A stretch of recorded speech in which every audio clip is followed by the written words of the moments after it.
Badenoch.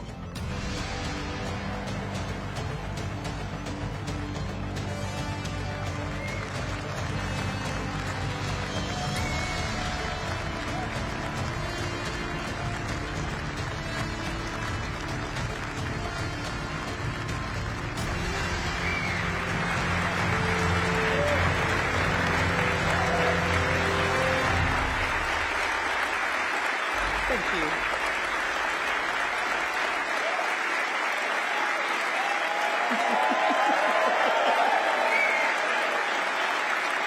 Thank you, conference.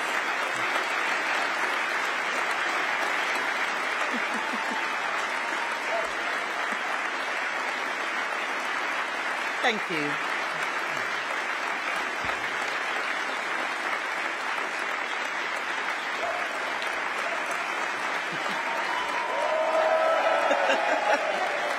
Thank you, conference.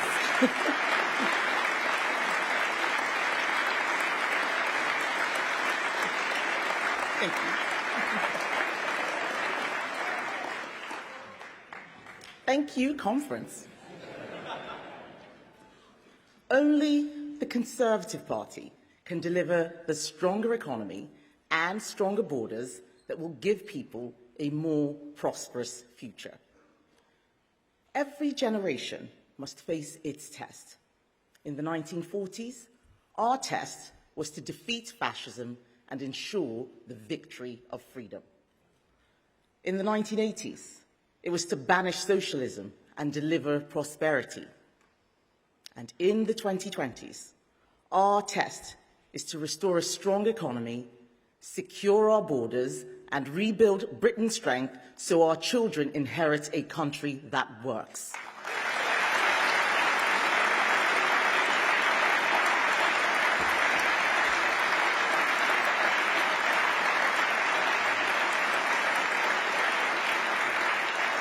Ladies and gentlemen, conference, thank you. Thank you for standing by the only party that can meet the test of our generation, the only party that can deliver a stronger economy and stronger borders. Everything else relies on getting this right. National security, order on the streets, decent healthcare, high-quality education, cohesion in our communities. None of this exists without a strong economy and strong borders. A weak economy makes us poorer. The services we rely on get worse, and people cannot build a better life for themselves or their families. Weak borders allow people to exploit our generosity, put our housing and public services under pressure, and fracture our sense of who we are as a nation. A weak economy and weak borders means steady decline. I reject that fate.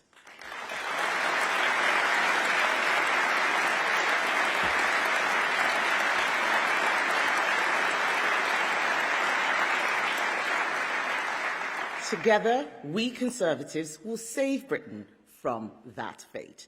And we can do it together because we are a strong team. My fantastic shadow cabinet, Mel, Chris, Claire, Laura, Rob, Andrew, both of them, James, both of them, Mims, Jesse Stewart, all of you, thank you. Thank you so much.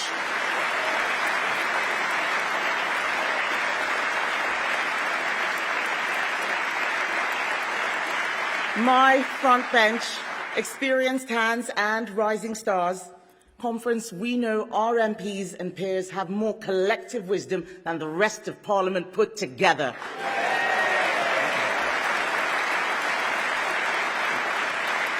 And it's not just them. Let's not forget Darren and our MSs in Wales, Russells, and our MSPs in Scotland, our fantastic mayors. Labour beater, Ben Houchin, Reform slayer, Paul Bristow, councillors, activists, you are our party, thank you.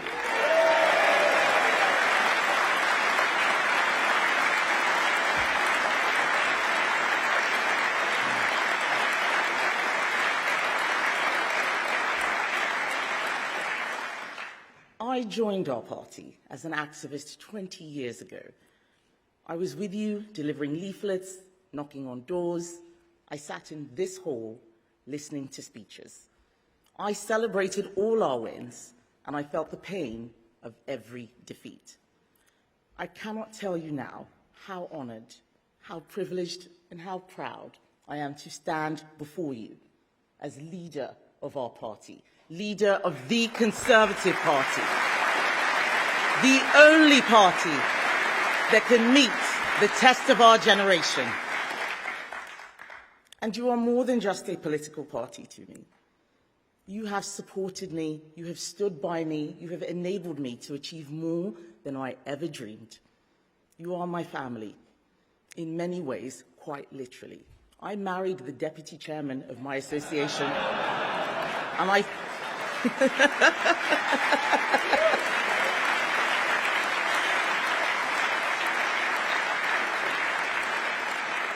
I certainly would not be standing here today without my husband, Hamish. Thank you, Hal.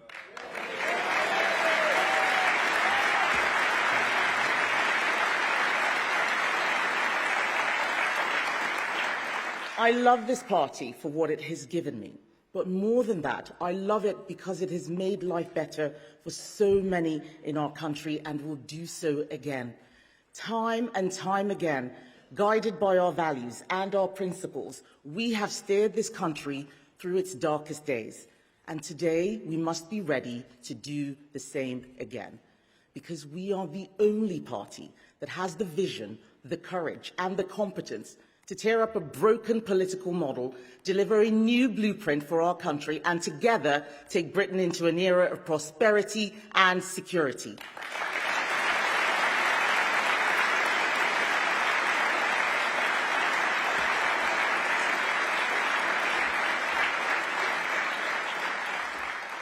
To do this conference, we must be frank about the problems our country faces, because they are not the same ones that we faced in the 1940s or the 1980s or even the 2010s. The country that Hamish and I were born in had its issues, but thanks in large part to hard choices taken by this party, opportunity was there for people who worked hard. People had a sense of pride in our national story and excitement about the future. I'm not so sure young people feel that way anymore. They feel they are living somewhere where things never get any better. Britain is stagnating while the world around us moves on. We are competing with restless and ambitious countries around the world. We are competing with 1 billion people in India striving to become middle class. We are competing with economic success stories like Poland. 15 years ago, Polish workers came here to find opportunity. Now, Poland is growing twice as fast as we are. While Britain was redefining what a woman is, China was building 5 nuclear reactors.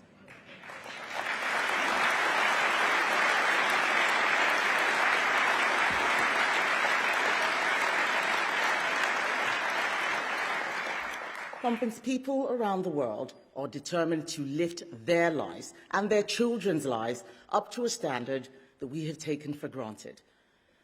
Some countries won't be able to do this, and in those countries, millions of people will decide that they want to come here instead. And if our borders are not secure, they will succeed, especially if our economy is addicted to migration. Of course, we want brilliant minds and great talents to come here, but at the moment, we are not just taking in doctors and engineers and scientists. We are accepting hundreds of thousands of people, some with many dependents, some with no skills at all. This broken immigration model is heaping pressure on our public sector, a public sector which already, every year, demands more and more and more of our money. Yet services don't get better, they get worse. Everyone in this room knows what I'm talking about. We have all felt it. We used to ring up our GP and get an appointment the same day. Now we have to wait on the phone to see if we're one of the lucky ones. We have potholes that have been around for so long, people are holding birthday parties for them.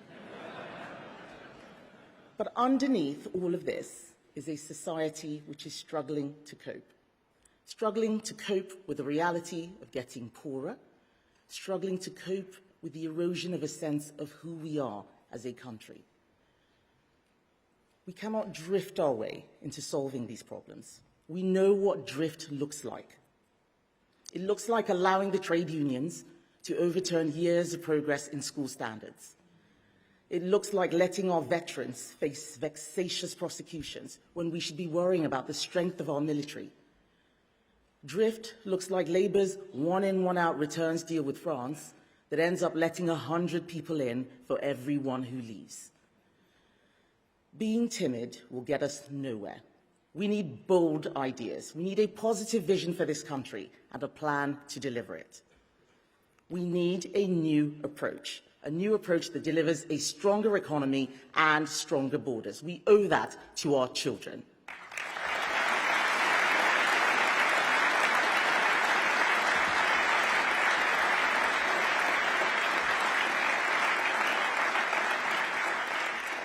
During our time in government, we did great things. Labour want to pretend the last 14 years were all bad. They want to forget that they were losing all that time. Let's remind them. Between 2010 and 2020, we slashed the deficit. We lifted millions of people out of tax and got millions into work.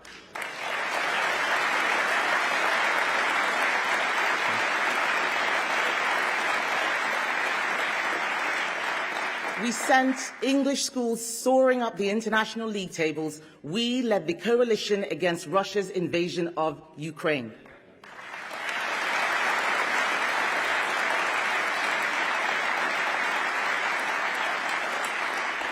The conference, the truth is, we didn't always fight hard enough for what we believed in. We need to remember who we are fighting for. We are fighting for people who work hard and do the right thing. We are fighting for people who ask, why do sickness benefits pay more than the minimum wage, more than the living wage even? We are fighting for small business owners, people who take risks and get things done. We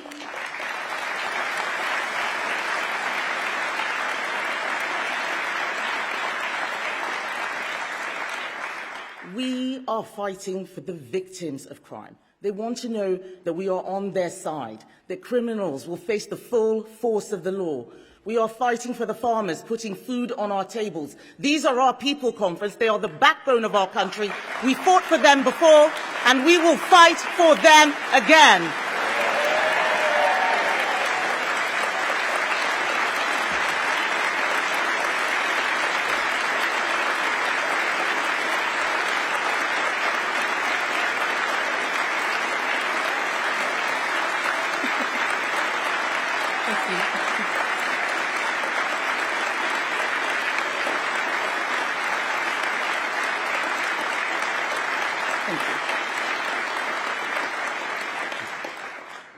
Conference, time and time again, we have been the only party that is bold enough to do what is needed, the only party that is competent enough to do it properly.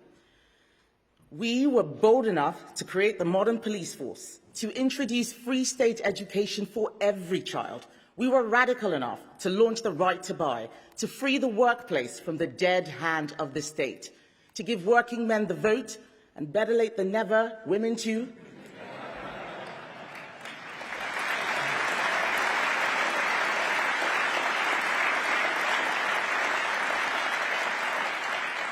We were courageous enough to introduce same-sex marriage.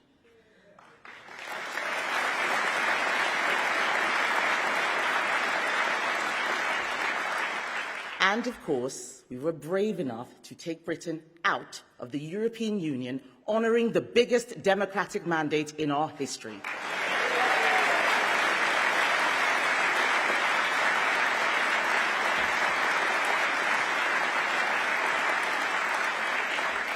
All Conservative achievements. Yes, all of that was us. But enough about past glories. Actually, how about one more? Conference, do you know the one thing we Conservatives have done the most throughout our history? Clear up the mess left by Labour.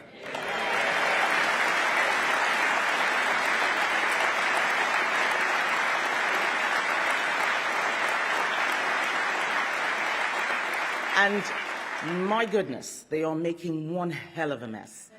Never in the field of human history have so many been let down by so few.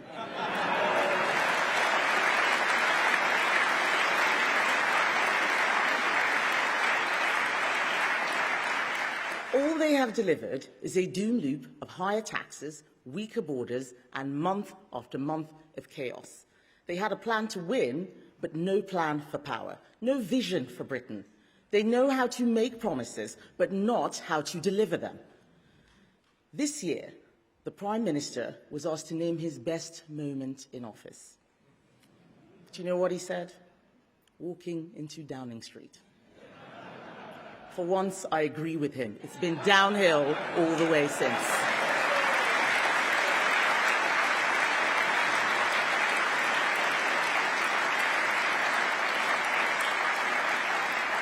What have Labour given us? An anti-corruption minister under investigation for corruption, a homelessness minister who made her own tenants homeless, a housing secretary sacked for dodging housing taxes. You couldn't make this stuff up. We had a transport secretary fired for stealing a phone, and our ambassador in Washington thrown out in disgrace. There is an old joke that a diplomat is someone sent abroad to lie for their country. Well, at least in Peter Mandelson, they had a man of experience.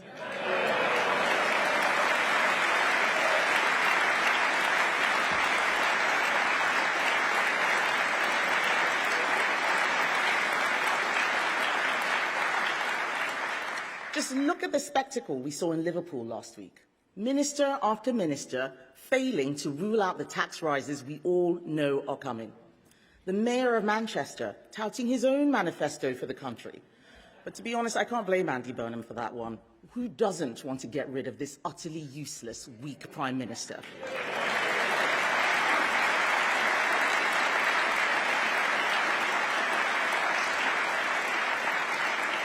After 5 years as Labour leader, people still don't know what Keir Starmer stands for. And you know what the real problem is? He doesn't know himself.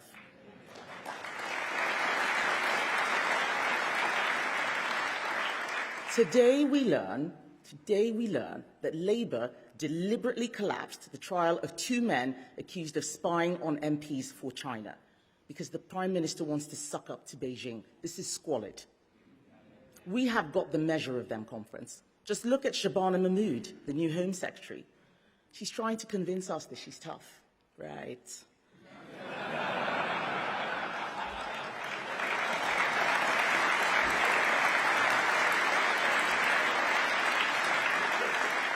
I remember when Shabana Mahmood tried to stop foreign criminals being deported. Do you remember that, Rob?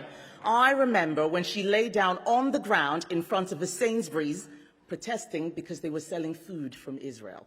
So forgive me if I treat this newfound tough image with a little skepticism.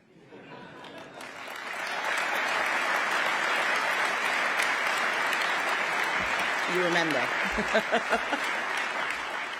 Labour represents everything that is wrong with politics. Rachel Reeves likes to congratulate herself for breaking the glass ceiling. What she's really broken is our economy. Attacking those who work hard, destroying business confidence, forcing wealth creators to leave the country, piling debt onto our children. We know that in her November budget of doom, she will give us all something to cry about. The highest business taxes since the 1970s, taxes on farmers, taxes on education, an unprecedented tax, punishing parents who work hard to invest in their children's future. Shameful.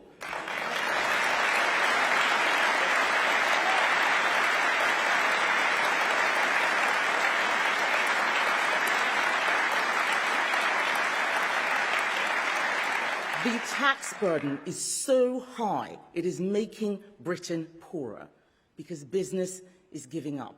Business is leaving. And as they leave, or never start in the first place, people's livelihoods, people's hopes, people's dreams go with them. Grangemouth Refinery, gone. Merck, BMW, Ineos, pulling investment. Schools for children with special needs are shutting their doors. Farmers feeling they've got no way out. The London Stock Exchange dropping out of the world's top 20 for listings. Our party knows that a job is the best route out of poverty. We got unemployment to a 40-year low. And what has happened since Labour came in? A jobs tax, unemployment up, inflation up, borrowing up. These are the real-life consequences of a weak, directionless government. Conference, last year, the public voted for change, but all they have been given is change for the worse. And because they are still angry with us, parties that in normal times would never be seen as a serious option for government are gaining ground, making promises they will never be able to keep. Let's look at what's on offer out there for all those disappointed by Labour. Reform promising free beer tomorrow, Jeremy Corbyn promising free jam, Lib Dems promising free lentils. All of them promising more spending, blowing up the public finances. Whether it's Starmer, Farage, Corbyn or Davey, all these men are shaking the same magic money tree, following the same failed playbook. No plan for growth, no honesty about the scale of the challenges, and it always leads to the same result. More government, more taxes, more debt. It is irresponsible, it's cynical, and it's why Britain needs Conservatives back in charge.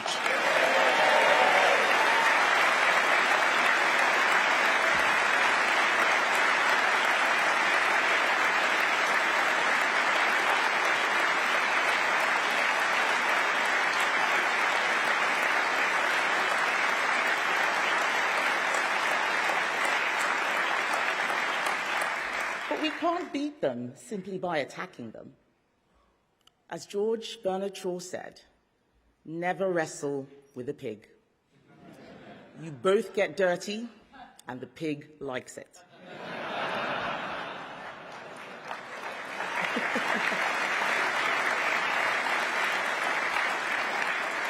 We have to offer something better.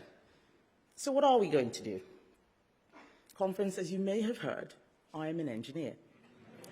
My starting point is always to carry out a diagnosis before producing the blueprint to put it right.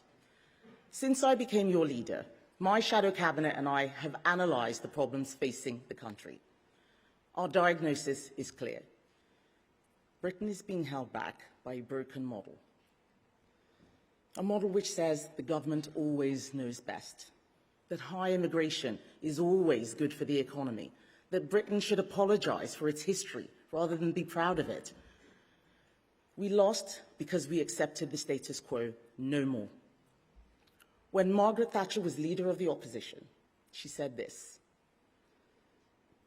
if every Labour government is prepared to reverse every Tory measure, while Conservative governments accept nearly all socialist measures, the end result is only too plain.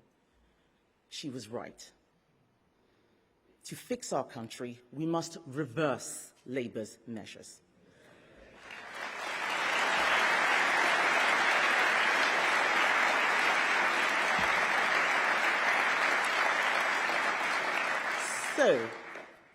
So, we will cancel their vindictive tax on education.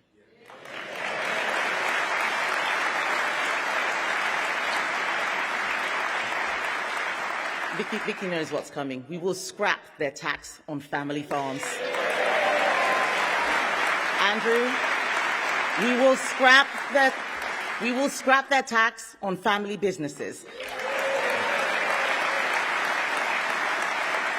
And we will reverse the terrible measures in Angela Rayner's unemployment bill, written by the unions for the unions, a bill that will wrap firms in red tape, cost business £5 billion, and make Angela Rayner probably one of the last people in Britain to ever be legally sacked.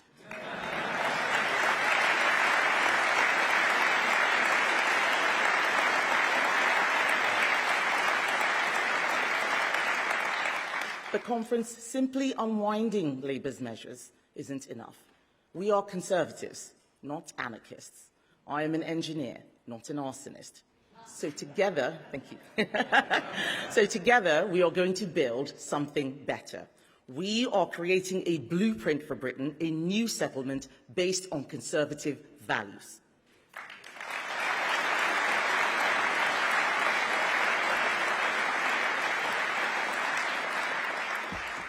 So what's in it? First, securing our borders. On Sunday, I announced our plan to take the UK out of the ECHR, to scrap the Human Rights Act, to deport 150,000 illegal immigrants. This is a plan, not a slogan. Next in my blueprint, work and welfare. If we want to end our over-reliance on immigration, then we must make sure that every British citizen who can work does work.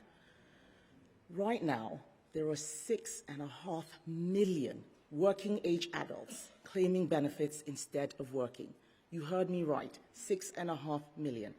That is the entire population of Cardiff and Belfast and Glasgow and Manchester combined, being paid to sit at home all day. We cannot expect people to get up and go to work and pay more and more in taxes to subsidize millions of others not to work. It should not be controversial to say this. Conference, we have done the hard work, and we have a plan to cut welfare spending. First, British benefits for British citizens. It is common sense that you should not draw out of a system that you haven't paid into.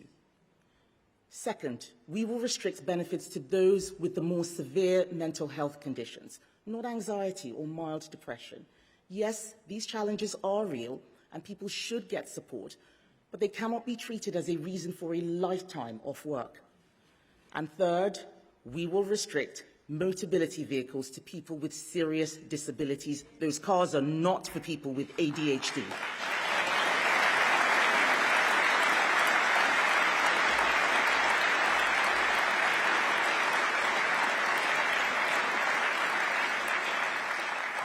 These are the first steps of a radical reform of our welfare system. We will return it to its founding principle, that support only goes to those that really need it. This should be common sense, but only the Conservatives understand this. Labour, Lib Dems, Greens, the Nationalists and Reform are all demanding more welfare spending. They don't care that it's not fair, but we do.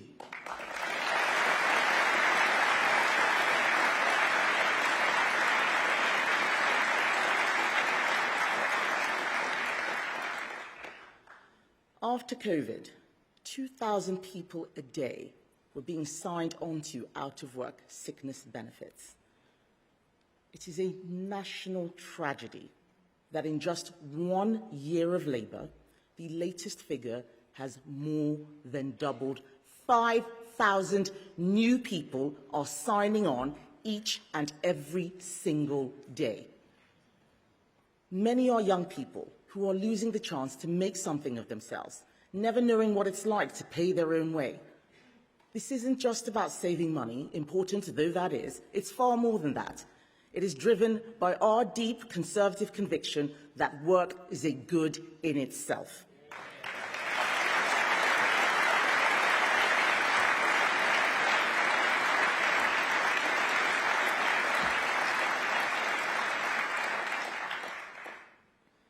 And as people work, as they strive, as they provide for themselves and their families, they should not pay more and more of their money in taxes to a state that provides less and less. So fixing the state is next in our blueprint. Since Brexit and COVID, the size of the civil service has swollen by over a third. There are now more than 500,000 civil servants. And have you noticed? Is government working a third better for you? I don't think so.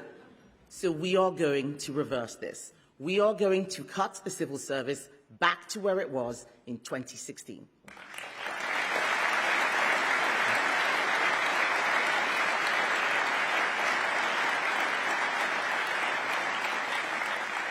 And as Conservatives, we don't just believe in reducing the size of the state. I have always said that while government should do less, what it does, it should do well. Let me give you an example. Conservatives are proud of our police. Unlike Labour, we will always have their back. But security and prosperity cannot exist in a country where the law is mocked.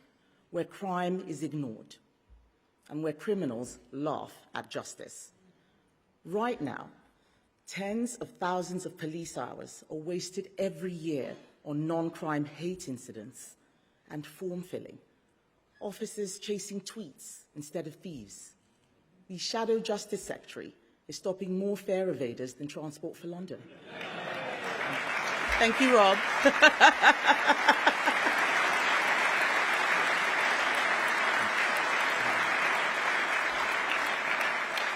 Conference, we are going to free the police to protect the public, not to chase political correctness.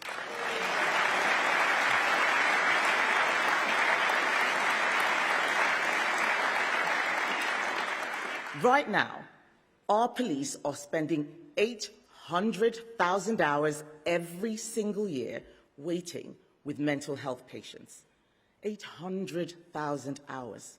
That's the equivalent of 400 police officers doing nothing else all year except waiting around. No more. Every single officer we free from pointless paperwork, we will put back on our streets. We will send them after the shoplifters, making life a misery for high streets. And we will triple stop and search, because the more people we stop, the more people we search, the more knives we take off the streets.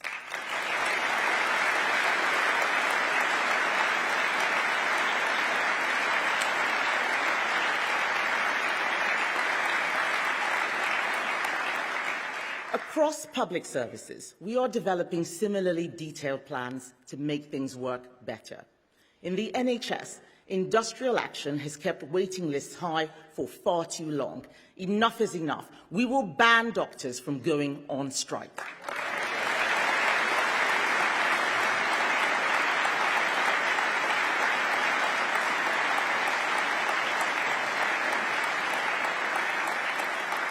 In education, Labour have bent over to the teaching unions and are removing our academy freedoms, which have been so successful. We will reverse this act of educational vandalism, and we will make sure that brilliant schools and teachers have the freedom to do what they do best: teach.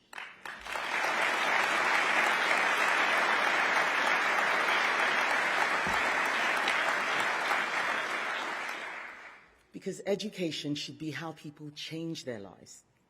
It should help you develop the skills you need to get on in life. It should ensure you get the job you want. So, if your name's Rachel, you can be an economist instead of working in customer complaints.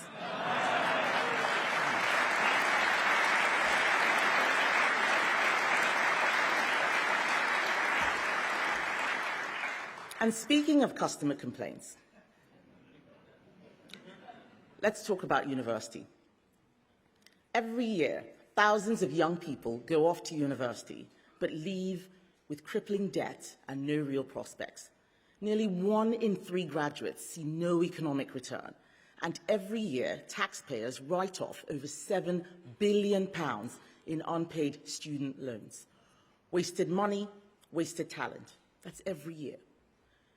A rigged system propping up low-quality courses while people can't get high-quality apprenticeships that lead to real jobs. And this is personal for me.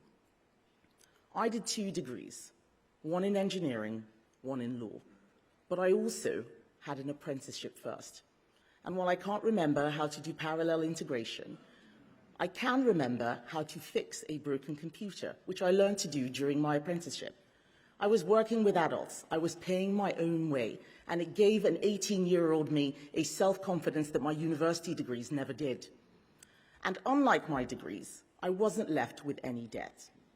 So we will shut down rip-off courses and use the money to double the apprenticeship budget.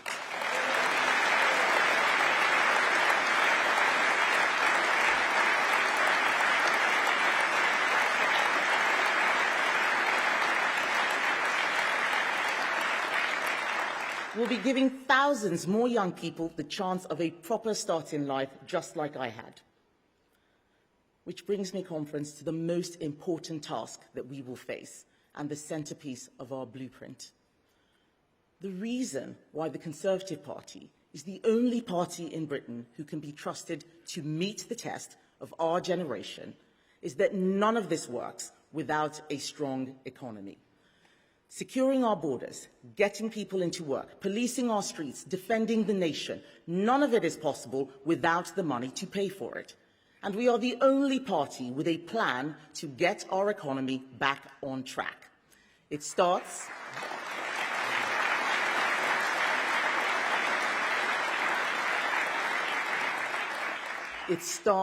with fiscal responsibility. We have to get the deficit down, and we must also show how every tax cut or spending increase is paid for. So today, I am introducing a new golden economic rule. Every pound we save will be put to work.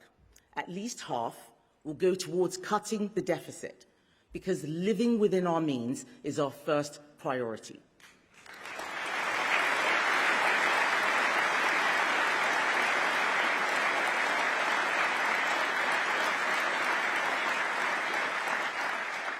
And with the rest, we will get Britain growing and bring down the taxes that are stifling our economy.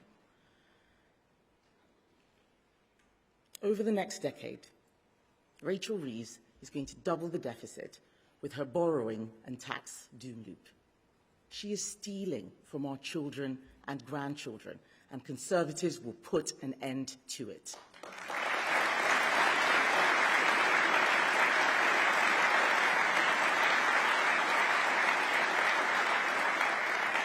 We will always explain upfront where we will make these savings. We're not going to do what Labour did, promise not to cut public spending, only to snatch away pensioners' winter fuel payments. We are doing things differently. Thanks to the hard work of the Shadow Cabinet, we have already identified £47 billion in savings. Pretty has earmarked £7 billion from the overseas aid budget. Alex has identified £8 billion from cutting the civil service. And Helen has found £23 billion from welfare.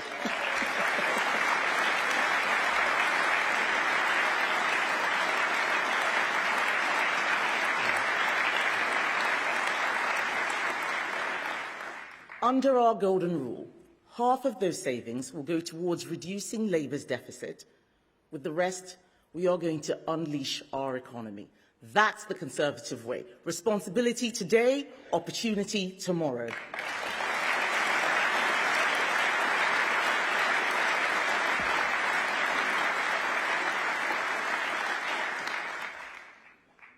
Like so many young people, all of my first jobs were on the high street. Yes, in McDonald's. Have I ever mentioned that? But it wasn't just me. All of my friends were doing similar jobs. Cafes, local pubs, family-run shops, the places that make our high streets what they are. The shops and businesses essential to communities in every town and village. And so on Monday, you heard Mel make our commitment to abolish their business rates.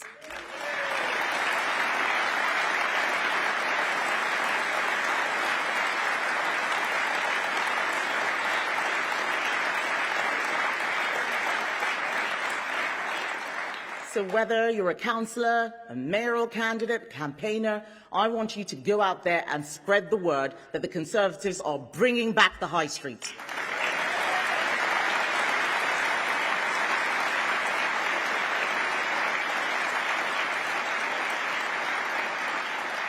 Conference, energy is growth.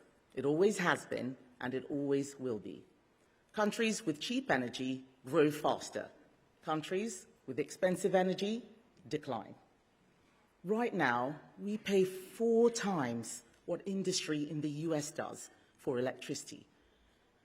The result? We are deindustrializing. It's not just manufacturing that is disappearing, not just steel, not just chemicals, not just ceramics, not just oil and gas. We are losing our farming industry. We are losing our fishing industry. These are the foundations of a strong economy, and they are going all because we chose a slogan of net zero over a serious strategy for a stronger economy and a better environment. So I am saying enough. I am reversing this.